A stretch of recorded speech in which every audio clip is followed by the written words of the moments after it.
Yo, yo, yo, what's up, family? It's Omar, and as always, I'm sending you love and peace. Hope you're doing well, beautiful people. In this video, I'm going to be talking to you about the correlation between self-respect and self-love, right? And the thing that carries in between those two things is self-discipline, right? So first of all, please make sure you give this video a thumbs up because it does help get the video out there to more people. I don't care about likes, but I do care about helping more people.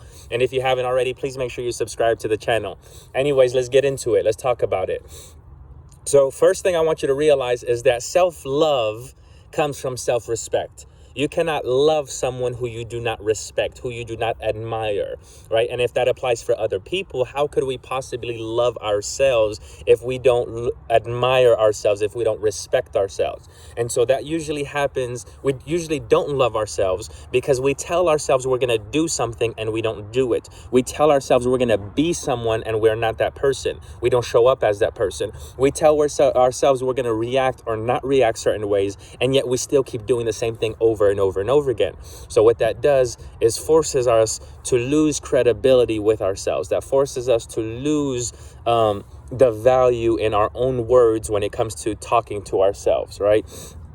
I'm at a park and there's a little bit of distraction, so I'm looking around. But anyways, I'm gonna try to not let that bother me. So our brain gets used to anything that feels comfortable. Our brain gets used to habits. Our brain likes to not think too much and be settled and used to doing the same thing every single day. So when you tell yourself that you're going to do something and you don't do it, when you tell yourself that you have goals and you do nothing to achieve those goals, now your brain gets used to that. So now anytime you say you're going to do something, your brain will come up with every excuse, every justification for why you shouldn't do that, for why you don't have to do that, for why maybe you can start tomorrow or next week, keeping you trapped in that same cycle, even though you don't want to be stuck in that cycle. Because again, your brain doesn't know what's good or bad. It just knows what it's used to.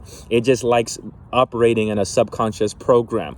So when it comes to becoming the best version of yourself, you have to start challenging yourself and doing things every single day that make you feel a little better, that make you feel a little proud, and that take you out of your comfort zone. So this morning, for example, I woke up at 5 a.m. I wake up at 5 a.m. now, and I take a cold shower first thing in the morning. It's uncomfortable. The last thing I want to do after getting out of a comfy bed, cozy, warm bed, is get into a cold shower that my body's going to hate me for.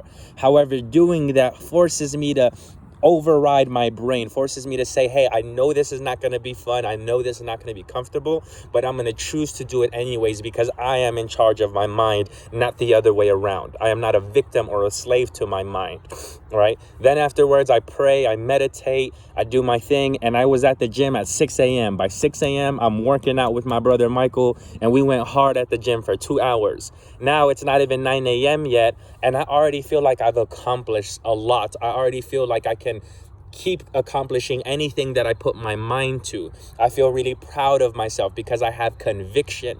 And conviction comes from knowing this with certainty that something is going to happen, that something is true. And I have conviction within my mind and my heart now that I can accomplish things, that I can do what I want to do, that I will do what I want to do. However, for the last 2 weeks, that was not the case. For the last 2 weeks, I was allowing myself to feel lazy. I was allowing myself to feel pity. I was allowing myself to feel okay with mediocrity, right? I was allowing myself to be comfortable in not doing much. And so just doing a little bit extra felt like a lot of work. It felt like a lot of energy was required. It felt like I was fighting against a lot of resistance, which is not where you want to be in life. And so the way to not fight against resistance is to be credible with yourself. When you say you're going to do something, you do it. When you say you're going to be somewhere, you be there. When you say you're going to stop or start acting or reacting a certain way, you start being that person. A lot of people my age say that they're going to be rich, that they're going to be successful, that they're going to be millionaires. However, when I look at their daily lives, they're not acting at all like millionaires. They're not carrying themselves at all like successful, rich people, right? So how would a millionaire act? How would a millionaire carry themselves day to day? And that's who you start to show up as. So by me doing things that make me feel uncomfortable and proving to myself that I can do it, this is now recreating new patterns in my brain that is telling me that this is the person who I am, that this is normal. So after a few weeks of doing this, this will become normal. This will become a routine and a habit of who Omar Ziane is. I will no longer have to feel like I'm putting as much effort or fighting against this version of myself who doesn't show up in the world the way I want to. So again, to recap, in order for you to love yourself, you must do things that you feel are worthy of, that make you worthy of love, right? So that means I love myself so much that I'm gonna hold myself accountable. I love myself so much that I'm not gonna eat that thing I know I shouldn't eat because it's unhealthy for me and it's been dragging me down rather than leading me forward. I love myself so much that I'm not going to hang out with that person who drains my energy, who takes from me and doesn't provide for me, doesn't help me in any way. I love myself so much that I'm not going to go back to that person who has hurt me or keep talking to them or keep trying with them, right? That's what self-love is putting yourself ahead of everything else, and not in a selfish way, but in a loving way. Sometimes you must be selfish in order to be selfless. You can't help anyone, you can't do anything for anyone unless you're helping and doing things for yourself first. And so now by becoming the best version of myself, by shining my own light, I'm able to show up in people's lives and help them out and shine, help them shine their light.